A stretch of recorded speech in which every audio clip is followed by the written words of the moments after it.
This is Read a Book a Month with Kiitan. This month of February, we read The ABC of Intentional Sex in Marriage by Pastors Sola Nike Ajayi.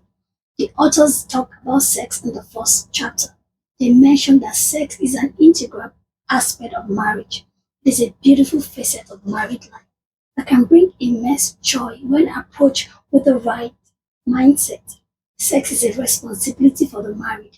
It's a profound commitment that goes beyond physical pleasure.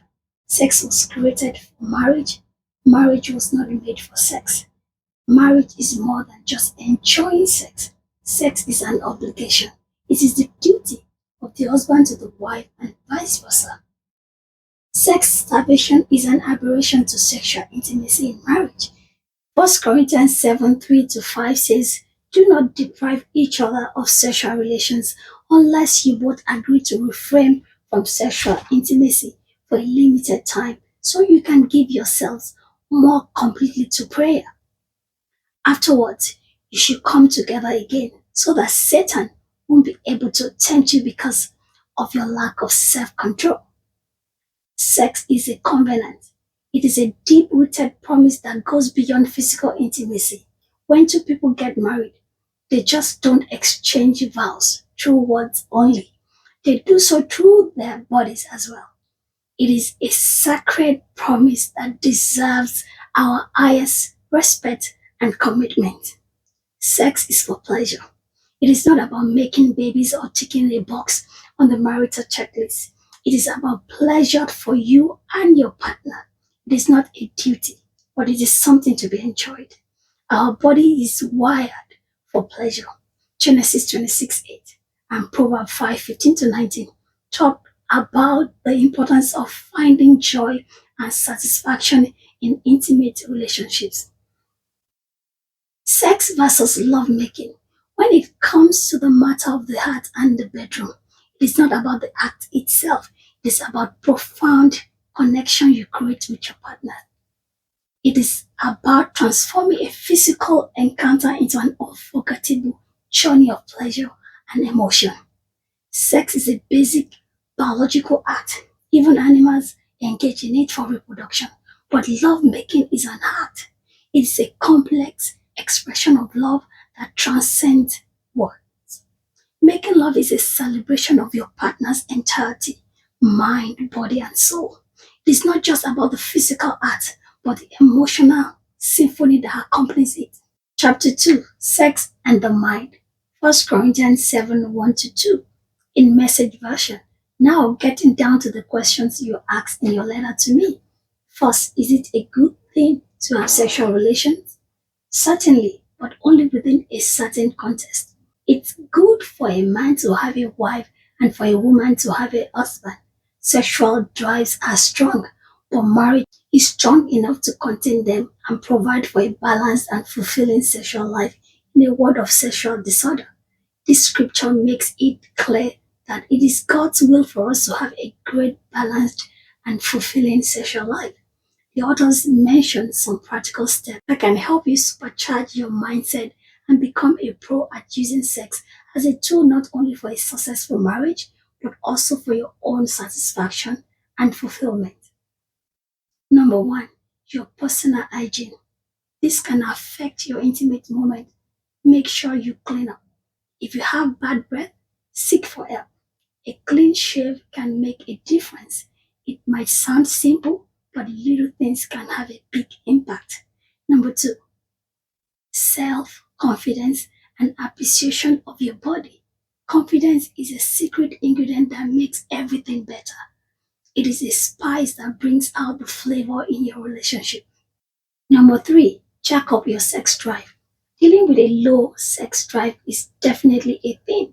Look forward to having sex with your spouse. Don't make it a routine. The secret sauce is finding that motivation. Number four, variety and flexibility. Songs of Solomon 7:11 to 12. Come, my beloved, let us go to the countryside. Let us spend the night in the villages.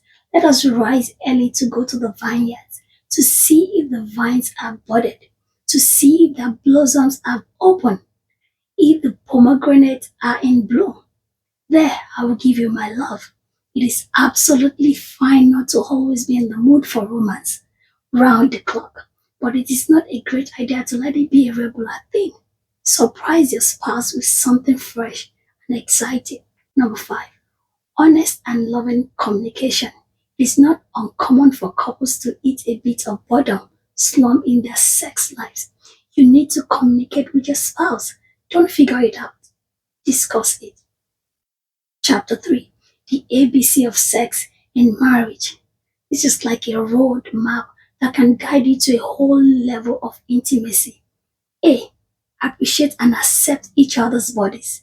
Whether your spouse is tall, short, curvy, or lean, dark or light skinned, embrace who they are inside out. The kind of real love that matters goes beyond the surface. Do not nag about your spouse's body.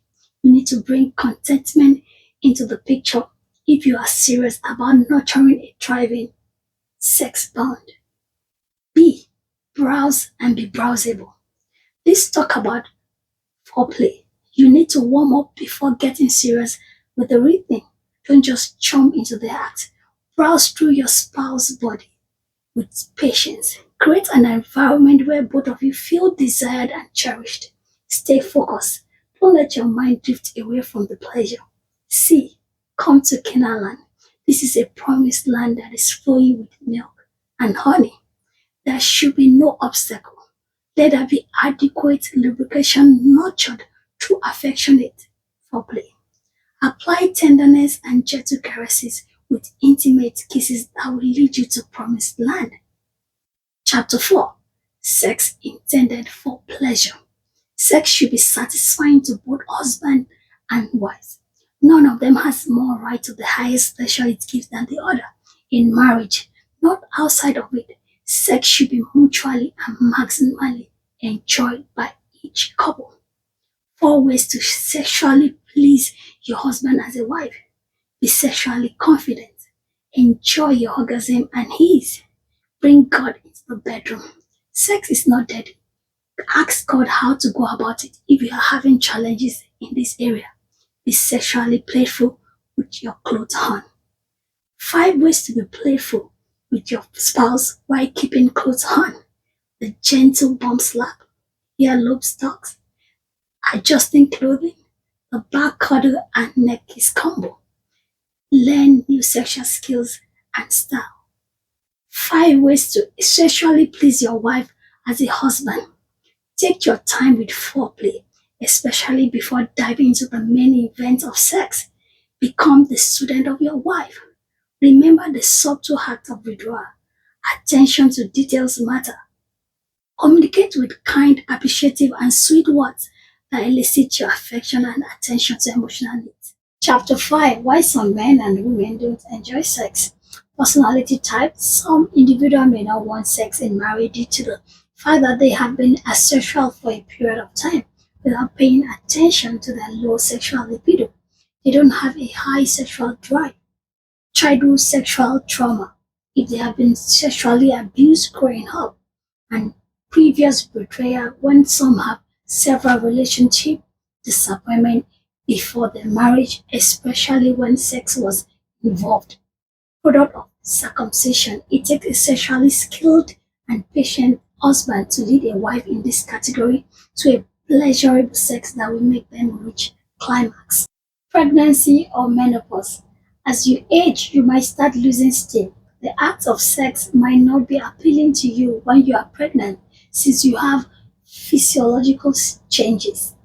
Health challenge, stress, religious orientation. Some religious doctrines forbid women to make sexual advances. Traditional mindset about sex. There are some traditions that believe it's a taboo for women to be open about sexual advances towards their husbands. Why some husbands may not want or enjoy sex in their marriage. Fear of not meeting sexual expectations. Aging, personality type. The person may have low libido, especially when they are going through challenges. Unexpected or lingering stress. Resentful or domineering wife. Extramarital affair. A. This book can be reviewed in hours. It's a bomb. Every minute of reading make it worthwhile. It has depth and every home must have this book in their library. Get a copy from Amazon.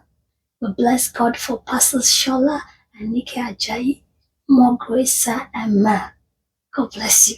I really bless you. In the month of March, we'll be reading the book The Other Side of God by Reverend George Adeboye. This is my second time of reading this book. It's a wonderful book. You can get it on Amazon. God bless you.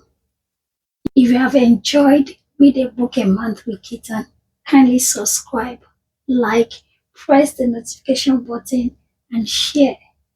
God bless you. See you in March by God's grace. Bye.